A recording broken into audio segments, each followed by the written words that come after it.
him because we're talking about the recent history of the Republican Party in this state. It's been a dramatic transformation. Just to give you a sense of what it looked like in 1984, there were 10 Republicans in the state Senate and 28 Democrats. Next year, in the state Senate, there will be 30 Republicans and 8 Democrats. In the state House in 1984, there were 23 Republicans and 77 Democrats. Next year, there'll be 75 Republicans and 25 Democrats. I was chairman of something called the Republican County Judges Association. We had 28. They're now 75. So I think it's pretty obvious that this growth has gone on for a fairly lengthy period of time, but it is a dramatically different state than what it was back then. I think we've got on the sheet that we gave you also the registration figures back in 1984 and what they are today. Just a slight difference, and always registration is the last thing to change. People change their voting behavior far before they change their actual registration. And we've tried to pick different intervals here to give you a sense of how the registration is picked up dramatically at various points. I also want to comment on a couple things that were personally pleasing to me. I think you all have heard me say on a number of occasions I've been unhappy with the trend recently across America with regard to college graduates and women. So I was particularly pleased in my race to get 57% of the female vote. Actually, I got a higher percentage of female vote than of male. And also college-educated people in the suburbs, largely across the country, we've seen a decline in support for Republicans. I was certainly happy to see 58% of college graduates in Kentucky voted for me last Tuesday, and 60% of college graduated women voted for me last Tuesday. So I think that does indicate that the effort to appeal to women voters and to college graduates is a correctable problem that we've had the last few years. I think we can get better at that.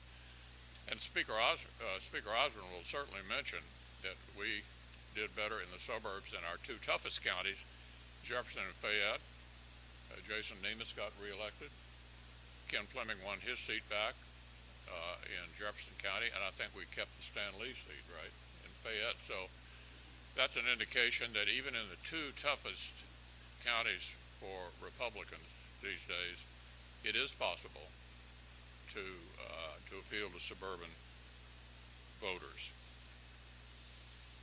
One word on the national scene, and that's about all I'm going to have to say about that. I did think the unemployment figure this morning of 6.9% is stunning indication of a dramatic comeback of the economy.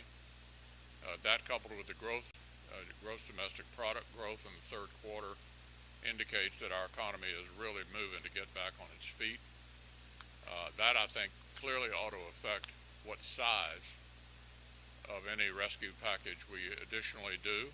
I do think we need another one, but I think it reinforces the argument that I've been making the last few months that something smaller, rather than throwing another $3 trillion at this issue, is more appropriate, with it highly targeted toward things that are directly related to the coronavirus, which we all know is not going away until we get a vaccine. With that, I want to turn to Speaker Osborne, because I think the figures from Tuesday night are simply stunning, and I want to congratulate you on an election far beyond anything I ever anticipated observing. Well, thank you, Leader. It certainly was a stunning night, and it was a historic night, and it started with you years ago.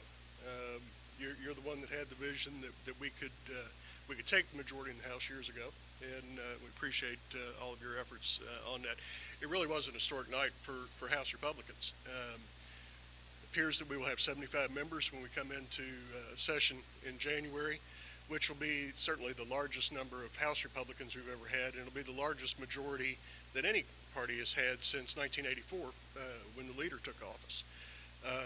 I think that what is particularly gratifying to us, those of us that have invested so much in both policy and politics, is the incredible geographic diversity under which we picked up seats. As the leader alluded to, certainly the enthusiasm and the excitement generated by the top of the ticket was incredibly beneficial in the rural parts of the state. But this was, we got wins in many areas where the headwinds were against us. We retained every single seat and protected every single incumbent. We protected 4 incumbents in Jefferson County, picked up a seat in Jefferson County. We picked up, we held a seat. Probably the number one target that they had was the 45th district in Fayette County. We've held that seat, plus added a seat that does contain a portion of Fayette County, Woodford County, and Franklin County, with Dan Pfister. It was great to see that that the people of Kentucky reverse some trends that we've seen over the past couple of cycles, and solidified our majority even in suburban areas. I believe now that House Republicans now have more seats that include portions of Jefferson and Fayette County than the House Democrats have in the entirety of the rest of the state, east of 75 and west of 65.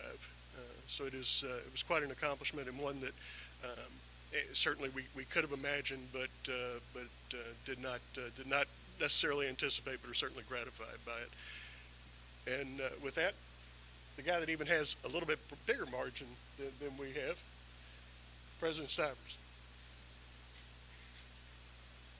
Thank you, David and Senator McConnell.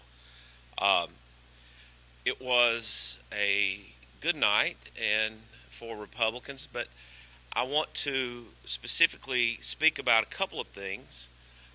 First of all, I wasn't here in '84. I came in '96, and it was Senator McConnell who was quite the leader for us at the state level. And I don't know if he recalls this, but at one point in time we had a special election that we didn't know if it would be really close or not, because then Governor Steve Beshear was appointing people to benches to try to take us out of the mix. And I actually got Senator McConnell in the bathroom one morning while he was shaving to make sure that we could get some help, and he came to our aid, and really that was one of the big trending races that helped us keep the trajectory we are on now, that finishes, as history will write, today or on Tuesday, where we now have picked up 30 seats in the Senate. For historians, I'm not sure if Al Cross is here, but for historians, we now have more Senate members in the Republican caucus in the Senate than the House has Democrat members in their caucus in the House. Think about that. Senator McConnell also said something that, look at this economy. Well, look at our economy and how it's coming back.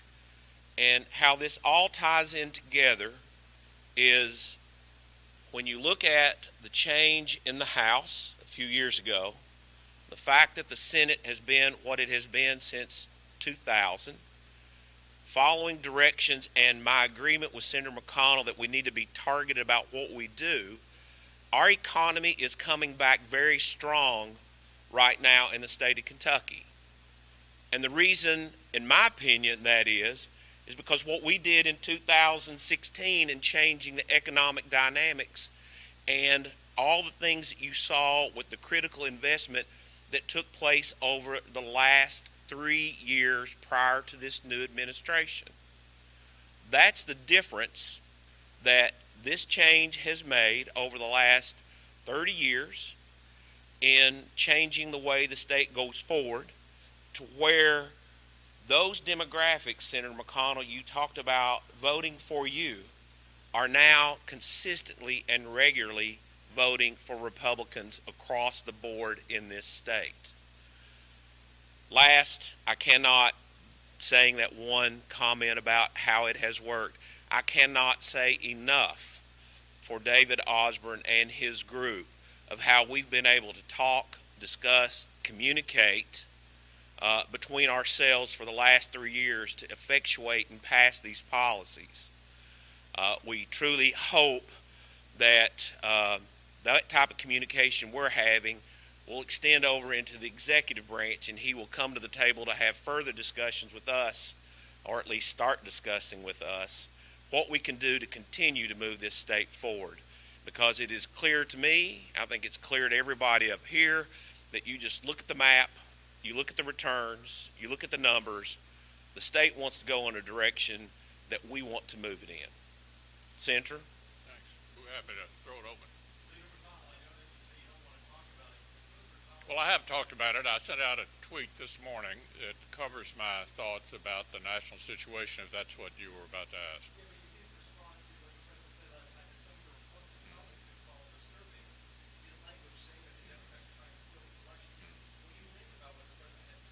Yeah, I think what I said in the tweet this morning.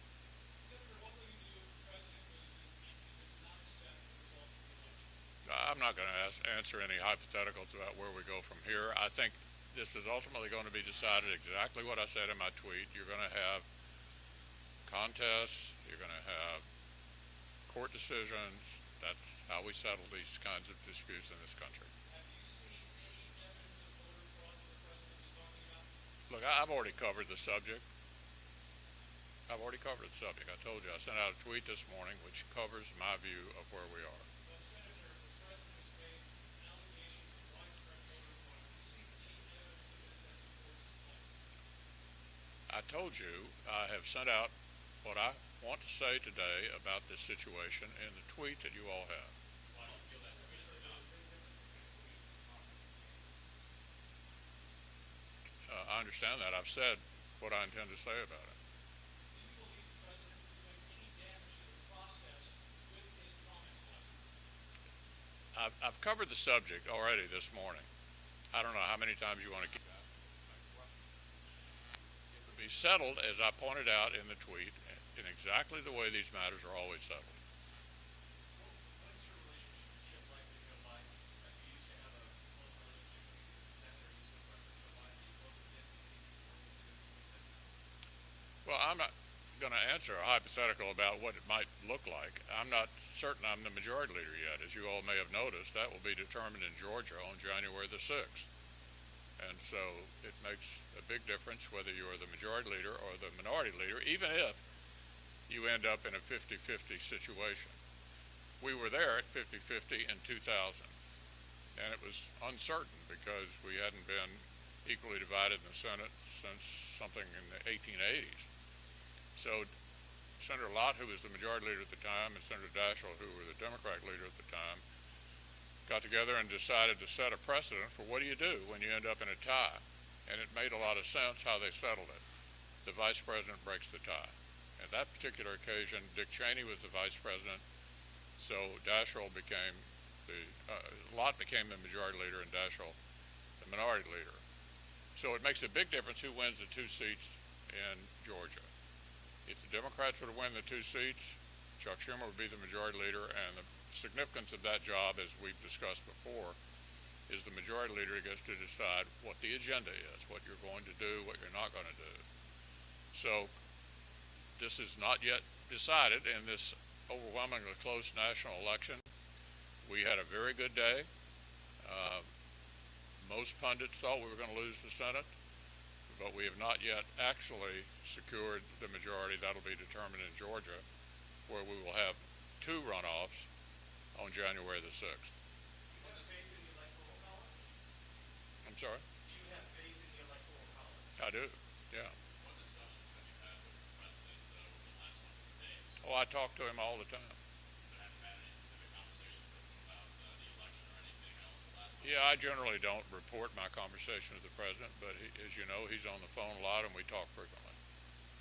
Senator, it is reasonable to ask the Senate Majority Leader, I know it's reasonable for you to ask, but I get to decide what I say. but what concerns do you have about Uh, this?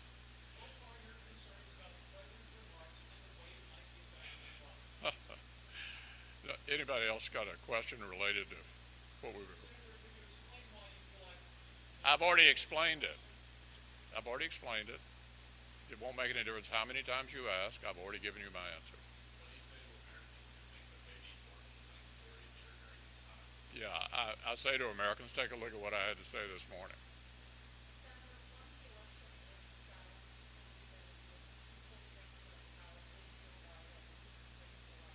Of course, we've had a peaceful transfer of power going back to 1792 every 4 years. Uh, you've moved on to a new administration. In 1792, it was the second Washington administration. Senator, why did you come to a public press conference? Anyone else have any questions?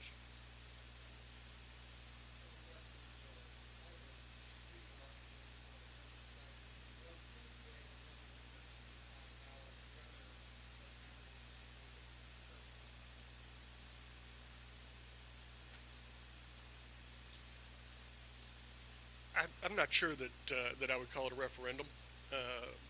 I've been asked a couple of times if that was a mandate or a referendum, but I think clearly it is indicative of the way that the people of Kentucky feel. It is obvious that the people of Kentucky spoke loudly that they want Republican control of the legislature, and therefore control of the legislative branch of government. That was, I think, a very loud signal. As I said, I think clearly the enthusiasm at the top of the ticket with the leader and the president in rural Kentucky generated great benefit for us. But when you look in places where the headwinds were against us, suburban Jefferson County, I think that speaks loudly of the failure of leadership in Louisville and Jefferson County.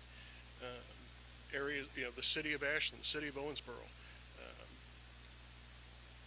the seats in Lexington and in suburban areas surrounding Lexington, I believe that you have to conclude, given the fact that the governor was highly involved in those races, that at the very least they didn't want to reward him for anything that he had done. We have, and I hope that he will take that as an opportunity to engage the legislature. We've been asking for months for that to happen, and every time we've tried to force the issue, he's accused us of playing politics. Clearly, he decided to play politics in this. He recruited candidates. He raised enormous amounts of money. He endorsed candidates. He campaigned for candidates, and every single one of them lost. So I believe that is some statement. I'll let you conclude whether it's a referendum or not. I don't think it is a referendum, but I definitely think it's a reflection, Lawrence, because, the governor wants to sit there and say, don't question me, and if you question me, you're trying to play gotcha politics. Now, we have legitimate questions, and I think people want those questions answered. He wants to take credit for the mask initiative. Senator McConnell has worked with him quite well, made a lot of announcements, has worn his mask. We all know that we need to wear masks, stay socially distanced as we are here, do all the appropriate things. But he went out and campaigned on, send people to come up here and support me, put it in flyers, and then wants to say he's not playing politics with this issue. We talked about the economy, and people are worried about the economy. We've written letters, joint letters, saying we've got to worry about the economy. And finally, I think he listened to us with one of his very brief statements yesterday. But is it exclusive in a referendum? No, because this man had part of the impact. The presidential race had a part of the impact.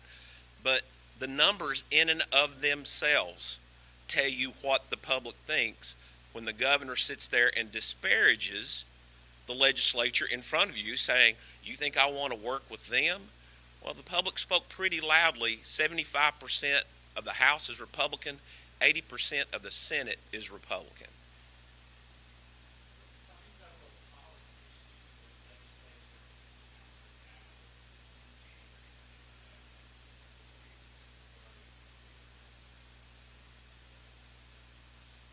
I want to say this. We're going to refine.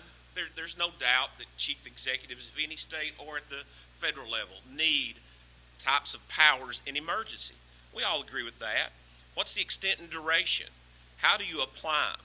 Think about this. In one of the lawsuits that was filed, you had an ag tourism group in Scott County that was only allowed to have 10 people per acre. That was the governor's guidance, and went out there and shut them down. So they filed a lawsuit knowing that Kentucky Kingdom on 14 acres is allowed 16,000 people. Equal application. Senator McConnell, again, I'm referencing him, had a great speech talking about this is a time when you really need to follow the Constitution. There has not been even application of anything he's done. You can have a protest. We agree with protest. But then he sends state troopers out to churches to cite people, threatens them with fines, has his chief person, Dr. Stack, who releases a piece of information calling pastors ignorant. Is this really the tone that he should be setting? You know, let me just make one observation. I'm not, don't serve in Frankfurt, but given the fact that the coronavirus is still here, very much here, and the question people often ask of governors, not just ours, but all across the country, what is the best place to be from a public health point of view? Well, I think it's noteworthy that one thing that Donald Trump and Anthony Fauci agree on is that we can't shut the economy down again. So the message to us is, how do we work safely through this period until we get a vaccine? And Robert has touched on it. We have to act responsibly.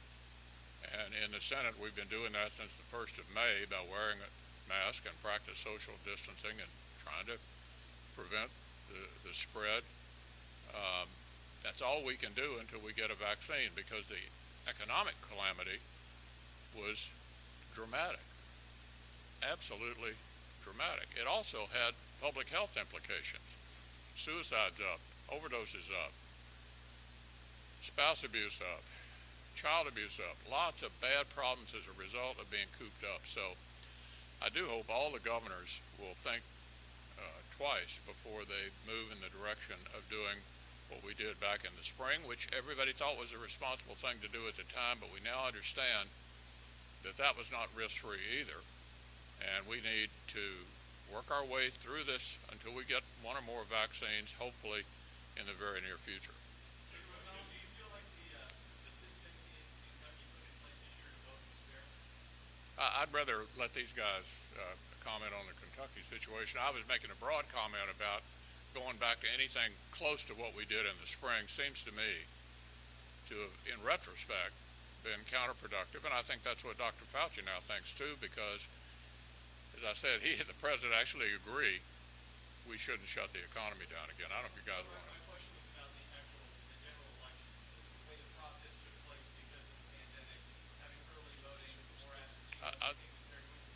It seems to me the election turned out just fine. I mean, I don't have any complaint about how it was set up. These guys will have to decide whether that was a one-time way to do an election or just an aberration. I'll leave that up to them. I think certainly under the circumstances, the system worked very well. I know that in conversations with a number of the clerks, a number of other officials, they have some concerns about some things going forward. I think that you will see some of these changes made permanent, but I also think that in consultation with the Clerks Association, we certainly want to consider their input as well, because they're the ones that are actually fulfilling these orders, and we need to make sure that their voice is heard as well. It's premature to get into that. We're going to put together a working group to get together with the Secretary of State, the executive branch, with the Clerks Association, to look at what actually did work, what will work going forward, what was unnecessary, and what additional things may be done going forward. So it'd be premature to speculate at this point.